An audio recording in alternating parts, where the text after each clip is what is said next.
it's really helpful to have had this life lesson, and hopefully it will support me on my journey going forward.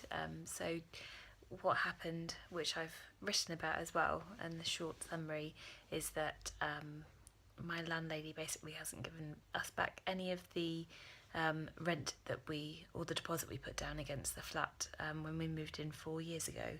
And so now moving to our new beautiful place, she has just said there's damages which I think are ridiculous, and most probably she was expecting that the place would be, the same state that we had rented it out 4 years ago. But obviously, you have wear and tear, things may not be in the same state because you've been living there for 4 years. It's just absolutely ridiculous. Anyway, I was so furious, and just so frustrated and angry. And my reaction, I wanted to lash out. I wanted to, write a really horrible email to her. Hell, I wanted to get some dog poo and stuff it through her letterbox or something. I was so angry and felt absolutely powerless. I just was, I have never felt that level of anger on my own behalf before, and it just I was so angry, and I wanted to act in that way. Usually I just would be like, I'm angry, but I can see the different way. I just saw red. I was just furious, and it was Greg who was like, no, let's email back in a nice way. If I see her on the street, I want to say hello to her. I don't want to be fearful that, well, not fearful because he's not a fearful sort of person, but he would want to have a good relationship.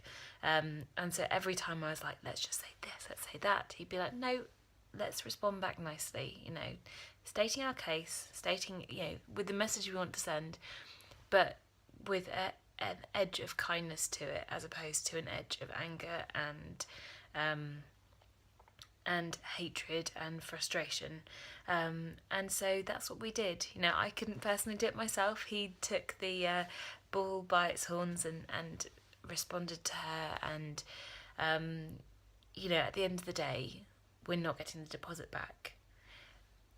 But I'm so glad I followed through and followed his guide to be kind and not paint some slur on her door or do any of the horrible things I wanted to do, if I'm honest, because we realised that we had continued to pay her rent over the past 2 months that we have lived in our new place. It was, I think, a mistake. We had not cancelled our direct debit, or had partially did it and it hadn't gone through, or whatever it was. We suddenly realised that we'd still been paying her rent for 2 months, and it made me realise that I'm so glad. I mean, we weren't a walkover. She has got her way, admittedly, but it's not like we were meek and demure and just kind of said, okay, whatever you want, that's fine.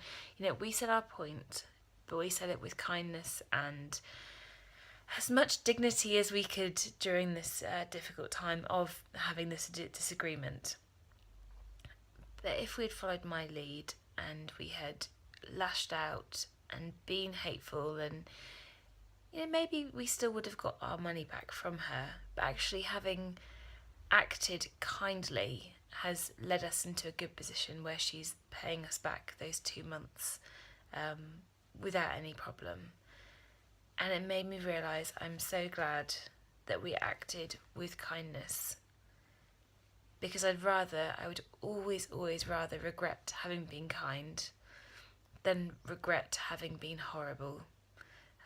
So it really taught me a good life lesson. Actually, this has helped us. Having maintained our dignity and our kindness and our nice behaviour hasn't hurt us at all, and it hasn't stopped her getting her way anymore, because even though she has got her way, sort of, I don't think there was a compromise we could have made, and in this case the law was on her side, especially because we hadn't taken any photos, we didn't have a copy of our contract, all these things that we should do, that next time if I ever rent I will make sure that I do, but